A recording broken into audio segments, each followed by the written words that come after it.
फंदा।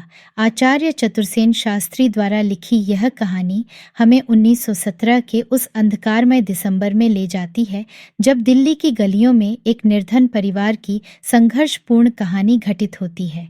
आचार्य चतुर्सेन शास्त्री हिंदी साहित्य के मूर्धन्य रचनाकार अपनी गहन एवं मर्मस्पर्शी कहानियों के लिए प्रसिद्ध हैं।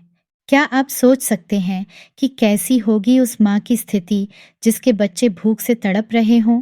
क्या आप कल्पना कर सकते हैं उस पिता के दर्द की जिसे देशद्रोह का झूठा आरोप सहना पड़ा हो?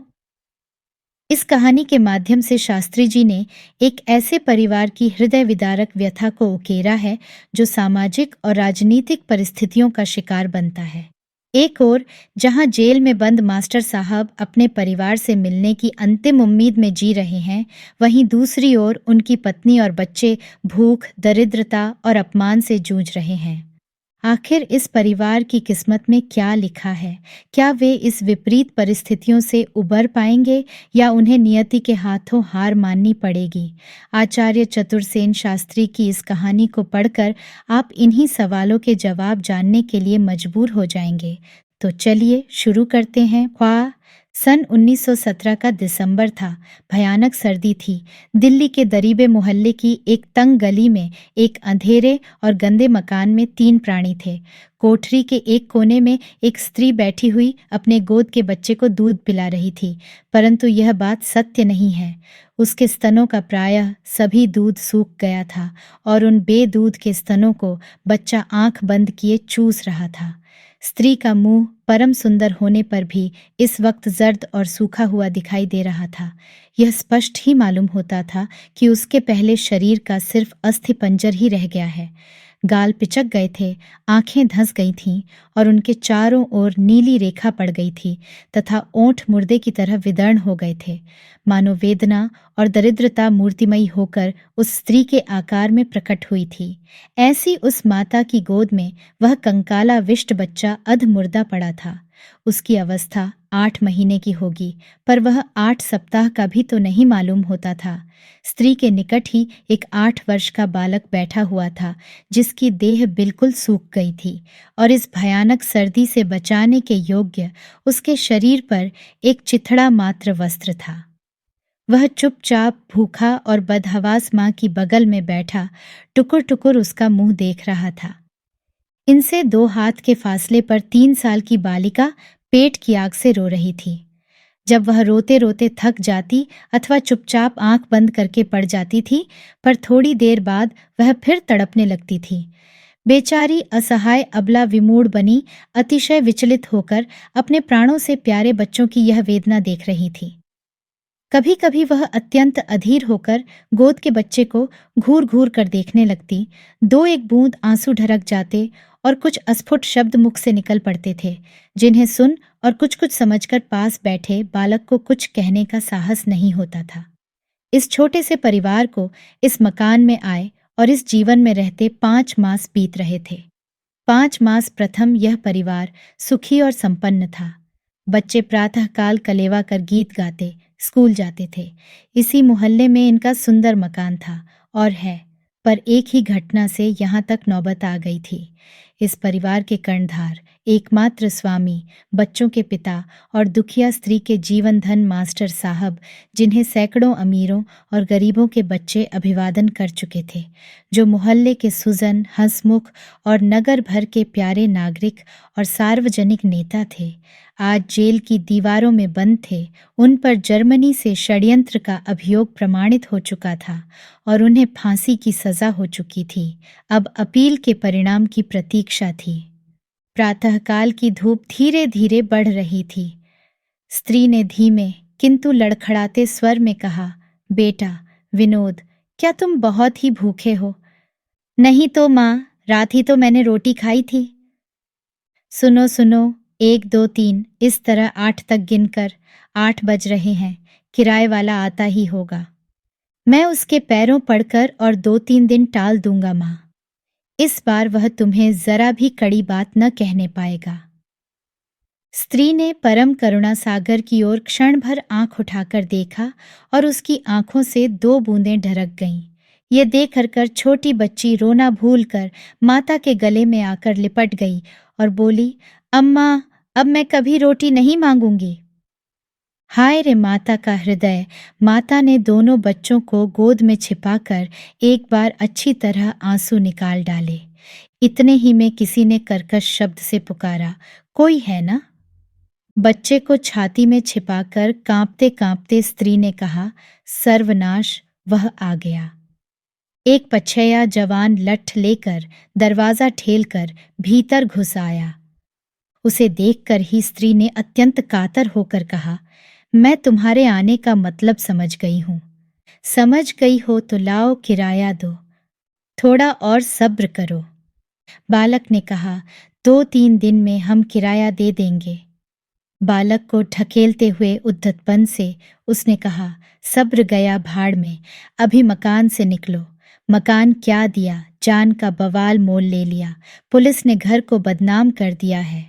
लोग नाम धरते हैं, सरकार के दुश्मन को घर में छिपा रखा है। निकलो, अभी निकलो। स्त्री खड़ी हो गई। धक्का खाकर बच्चा गिर गया था। उसे उठाकर उसने कहा, भाई, मुसीबत वालों पर दया करो, तुम भी बाल बच्चेदार हो। मैं दया मया कुछ नहीं जानता। मैं तुमसे कहे जाता हूं कि आज दिन छिपने से पहले पहले यदि भाड़ा न चुका दिया गया तो आज रात को ही निकाल दूंगा। इतना कहकर वह व्यक्ति एक बार कड़ी दृष्टि से तीनों अभागे प्राणियों को घूरता हुआ जोर से दरवाजा बंद करके चला गया। दुखिया स्त्री इसके बाद ही धरती में धड़ाम से गिरकर मूर्छित हो गई। उपरोक्त घटना के कुछ ही मिनट बाद एक अधेड़ अवस्था के सभ्य पुरुष धीरे धीरे मकान में घुसे। इनके आधे बाल पककर खिचड़ी हो गए थे, दांत सोने की कमानी से बंधे थे, साफ ऊनी वस्त्रों पर एक दुशाला पड़ा था। हाथ में चांदी की मूठ की पतली सी एक बेंत थी। रंग गोरा, कद ठिगना और चाल गंभीर थी। उन्होंने पान कचरते कचरते बड़ा घरवा जताकर बालक का नाम लेकर पुकारा, बेटा विनोद। विनोद ने गर्दन उठाकर देखा। बच्चे की माता ने सावधानी से उठकर अपने वस्त्र ठीक कर लिए। आगंतुक ने बिना प्रश्न किए ही कहा, देखो अपील का क्या नतीजा निकलता है। हम विलायत तक लड़ेंगे, आगे भगवान की मर्जी। स्त्री चुपचाप बैठी रही, सब सुनकर न बोली न हिली डुली। इस पर आगंतुक ने अनावश्यक प्रसन्नता मुख पर लाकर कहा, क्यों रे विनोद, तेरा मुंह क्यों उतर रहा है? क्यों बहू, क्या बात है? बच्चों का ये हाल बना रखा है। अपना तो जो कुछ किया सो किया। इस तरह जान खोने से क्या होगा? तुमसे इतना कहा मगर तुमने घर छोड़ दिया, मानो हम लोग कुछ हैं ही नहीं। भाई सुनेंगे तो क्या कहेंगे? मैं परसों जेल में मिला था, बहुत खुश थे। अपील की उन्हें बड़ी आशा है। तुम्हें भी खुश रहना उचित है। दिन तो अच्छे बुरे आते हैं और जाते हैं। इस तरह सोने की काया को मिट्टी तो नहीं किया जाता। इतनी लंबी वक्तृता सुनकर भी गृहिणी न बोली न हिली डुली। वह वैसी ही अचल बैठी रही।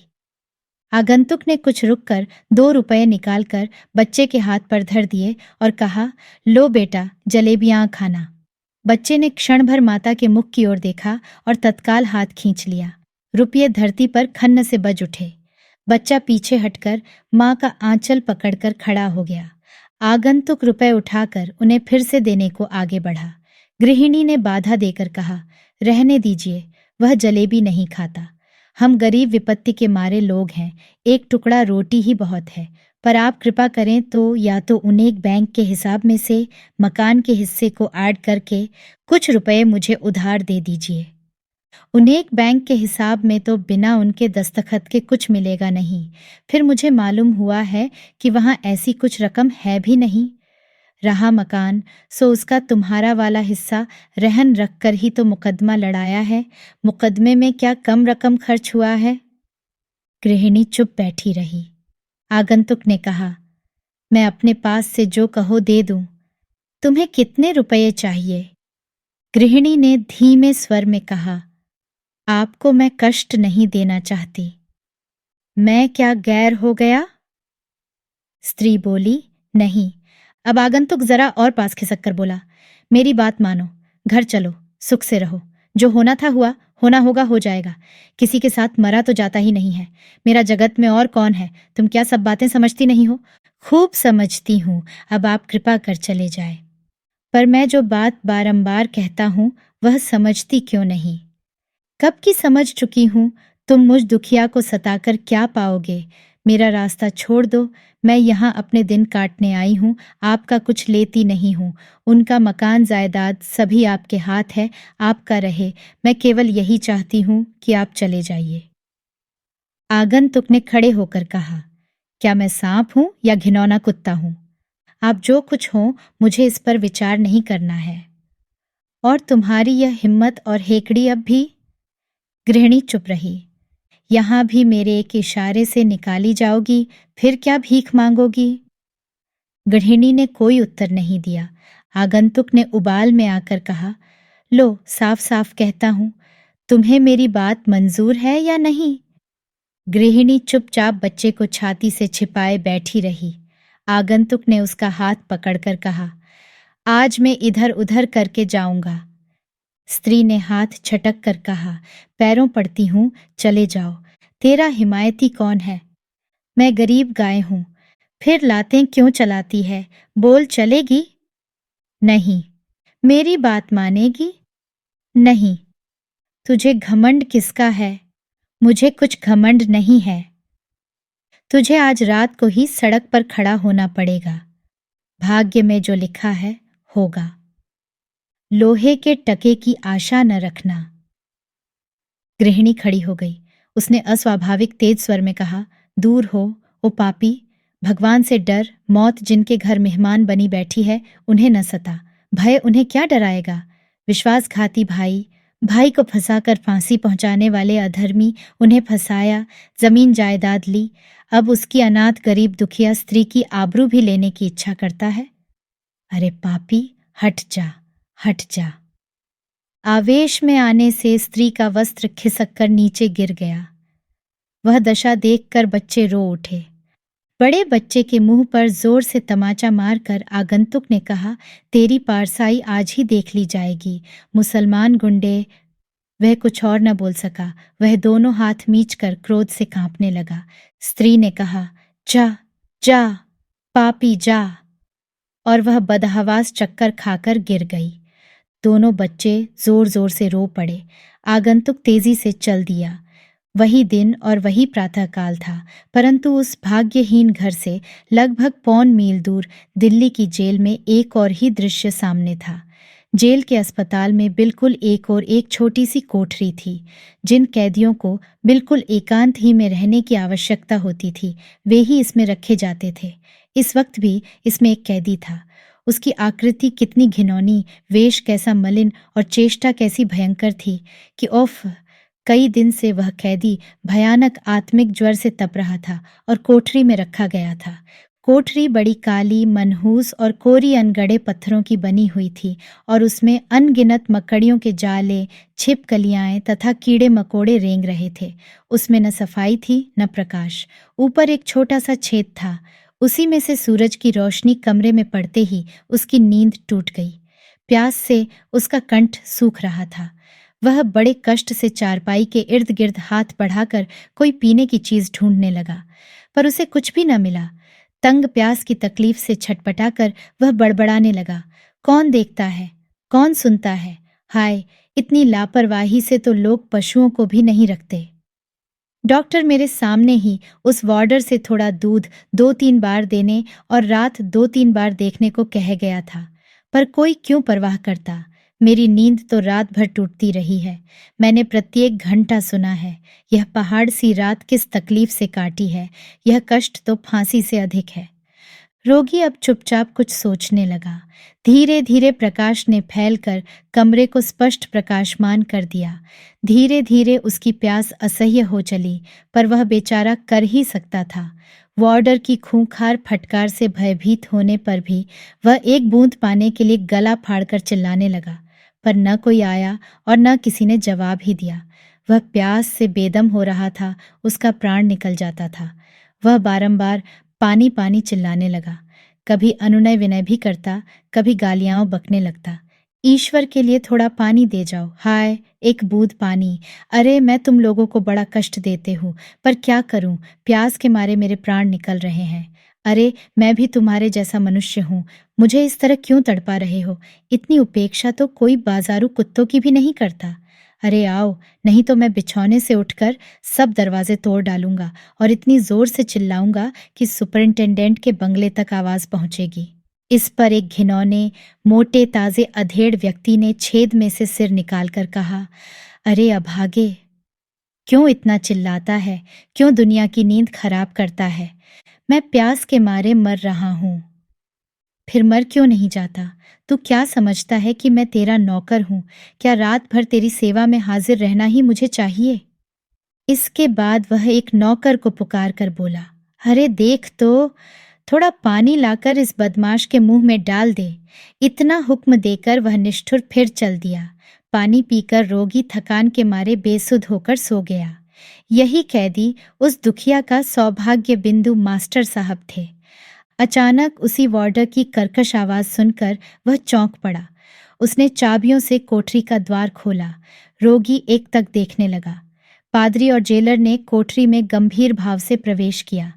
कुछ जरूरी कागजात पर लिखा पढ़ी की गई और कैदी को सुना दिया गया कि उसकी अपील नामंजूर हो गई है और आरोग्य लाभ होते ही उसे फांसी दे दी जाएगी। कैदी ने आंख बंद करके सुना समझा और फिर उसकी आंखें एक तक छत पर अटक गईं। धीरे धीरे दोनों कमरे से बाहर निकल आए। इसके कुछ क्षण बाद ही डॉक्टर ने कमरे में प्रवेश करके सावधानी से रोग परीक्षा की। फिर एक दो मीठी बातों के बाद कहा, तुम्हारी स्त्री और बच्चे तुमसे मिलने आए हैं। रोगी एक बार तड़पा और नेत्र उठाकर बाहर की ओर देखने लगा। डॉक्टर ने कहा, इस समय ज्वर नहीं है।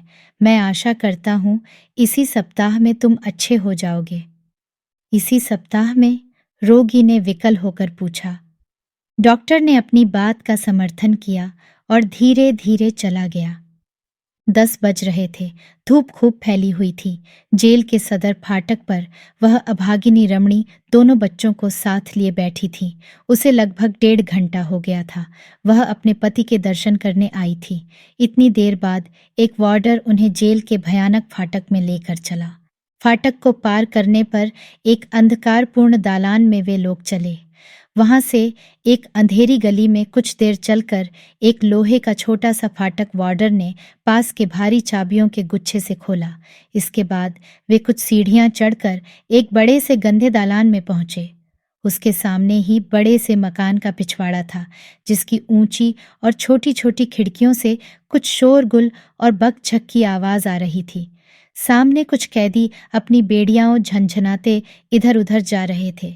थोड़ी दूर चलने पर उन्हें अस्पताल की काली इमारत दिख पड़ी, जहां भिन्न भिन्न प्रकार के रोगी बिछौने पर पड़े थे। कमरे की हवा गर्म और बदबूदार थी। बिस्तरे फटे कटे, मैले कुचैले और घृणित थे। यह सब देखते देखते रमणी का सिर चक्कर खा गया। वह घबराकर वहीं बैठ गई। यह सब देख छोटी बच्ची रो उठी। थोड़ी देर बाद वह उठी और इस बार स्वामी की कोठरी के पास पहुंच गई, पर भीतर ऑफिसर लोग थे। उसे कुछ देर ठहरना पड़ा। उनके निकलने पर डॉक्टर ने भीतर प्रवेश किया और डॉक्टर ने बाहर आकर उन लोगों को भीतर जाने की इजाजत दी। दरवाजे के निकट जाकर उसके पैर धरती पर जम गए। पहले तो वह पति को देख ही न पाई। पीछे उसने साहस करके एक बार देखा। हाय, यही क्या उसके पतिदेव हैं? जीवन के 11 वर्ष सर्द गर्म जिनके साथ व्यतीत किए, वह उठता हुआ यौवन, वे जीवन की उदीप्त अभिलाषाएं, वे रस रहस्य की अमिट रूप रेखाएं हठपूर्वक एक के बाद एक नेत्रों के सामने आने लगी। उसकी आंखों में अंधेरा छा गया। वह वहीं बैठ गई। रोगी ने देखा। उसने चारपाई से उठकर दोनों हाथ फैलाकर उन्मत्त की तरह कहा, आओ बेटा। अरे, तुम इतने ही दिन में बिना बाप के ऐसे हो गए? यह कहकर रोगी कैदी ने अपनी भुजाओं में बच्चे को जोर से लपेट लिया और वह फूट फूट कर रोने लगा। सती बैठी ही बैठी आगे बढ़ी। वह पति के दोनों पैर पकड़ उन पर सिर धरकर मूर्छित हो गई। वह रो नहीं रही थी, वह संज्ञाहीन थी। यह सब देखकर छोटी बालिका भी जोर से रो उठी। उसे गोद में लेकर पिता रोना भूल गया। उसकी आंखों में क्षण भर आंख मिलाकर वह हंसी थी। अंत में उसने भर्राई आवाज में कहा, लीला, मेरी बेटी, मेरी बिटिया। इसके बाद उसे छाती से लगाकर कैदी चुपचाप रोने लगा। बड़ी देर तक सन्नाटा रहा। फिर बच्चों को अलग करके वह स्वस्थ होकर पत्नी की ओर देखने लगा। बलपूर्वक उसने शोक के उमड़ते वेग को रोका। उसने क्षण भर आकाश में दृष्टि करके एक बार सर्वशक्तिमान परमेश्वर से बल याचना की। फिर उसने मधुर स्वर में कहा, इतना अधीर मत हो, ध्यान से मेरी बात सुनो। रमणी ने सिर नहीं उठाया। पति ने धीरे धीरे उसके सिर पर हाथ फेरते हुए कहा, नादानी न करना, वरना इन बच्चों का कहीं ठिकाना नहीं है। ईश्वर पर विश्वास रखो, मेरा विनोद बाड़ा होकर तुम्हारे सभी संकट काटेगा। सब दिन होत न एक समान। साध्वी सिसक सिसक कर रो रही थी। उसे ढाढ़स देना कठिन था, परंतु अभी कुछ मिनट प्रथम मृत्यु का संदेश पाकर भी कैदी वह कठिन काम कर रहा था। वह पूछना चाहती थी, क्या अब कुछ भी आशा नहीं है? परंतु उसमें बोलने और पति को देखने तक का साहस न था। समस्त साहस बटोर कर उसने एक बार पति की ओर आंख भरकर देखा।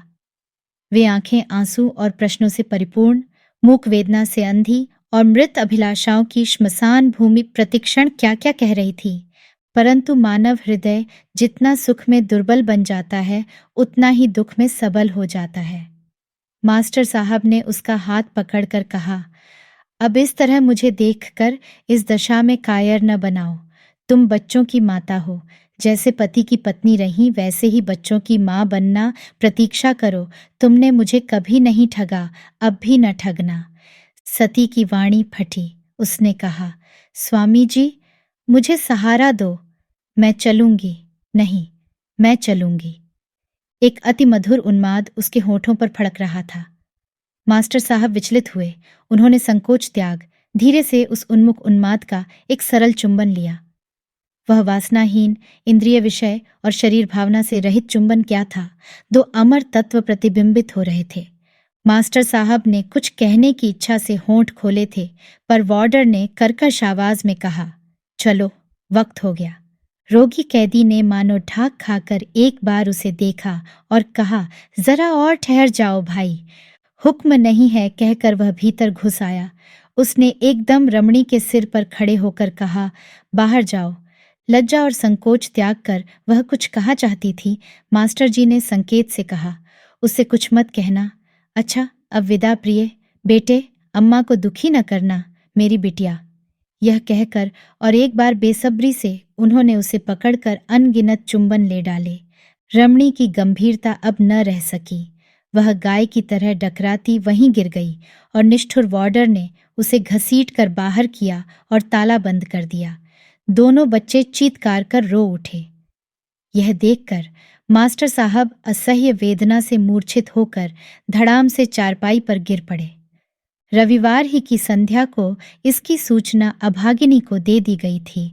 वह रात भर धरती में पड़ी रही। क्षण भर को भी उसकी आंखों में नींद नहीं आई थी। 4 दिन से उसने जल की एक बूंद भी मुंह में नहीं डाली थी। सोमवार को प्रातःकाल बड़ी सर्दी थी। घना कोहरा छाया हुआ था। ठंडी ठंडी हवा चल रही थी। ठीक 6:30 बजे का वह समय नियत किया गया था। ठीक समय पर फांसी का जुलूस अंत कोठरी से चला। मास्टर साहब धीर गंभीर गति से आगे बढ़ रहे थे। इस समय उन्होंने हजामत बनवाई थी। वे अपने निजी वस्त्र पहने थे। दूर से देखने में दुर्बल होने के सिवा और कुछ अंतर न दिखता था। वे मानो किसी गहन विषय को सोचते हुए व्याख्यान देने रंगमंच पर आ रहे थे। उनके आगे खुली पुस्तक हाथ में लिए पादरी कुछ वाक्य उच्चारण कर रहा था। उनके पीछे जेलर अपनी पूरी पोशाक में थे। उनकी बगल में मैजिस्ट्रेट और डॉक्टर भी चल रहे थे। क्षण भर तख्ते पर खड़े रहने के बाद जल्लाद ने उनके गले में रस्सी डाल दी। पादरी ने कहा, मैं प्रार्थना करता हूँ कि ईश्वर तुम्हारी आत्मा को शांति प्रदान करे। मास्टर साहब ने कहा, चुप रहो। मैं प्रार्थना करता हूँ कि ईश्वर मेरी आत्मा को ज्वलंत अशांति दे, जो तब तक न मिटे जब तक मेरा देश स्वाधीन न हो जाए और मेरे देश का प्रत्येक व्यक्ति शांति न प्राप्त कर ले। इसके बाद उन्होंने गीता की पुस्तक को हाथ में लेकर आंखों और मस्तक से लगाया और दोनों हाथों में लेकर पीछे हाथ कर लिए। जल्लाद ने उसी दशा में हाथ पीछे बांध दिए। मास्टर साहब नेत्र बंद करके कुछ अस्फुट उच्चारण करने लगे। जल्लाद ने तभी एक काली टोपी से उनका मुंह ढक दिया और वह चबूतरे से नीचे कूद पड़ा। पादरी कुछ उच्चारण करने लगे। मैजिस्ट्रेट और जेलर ने टोपियां उतार लीं। हठात तख्ती खींच ली गई और उनका विवश शरीर शून्य में झूलने और छटपटाने लगा। पर थोड़ी देर में आवेग शांत हो गया।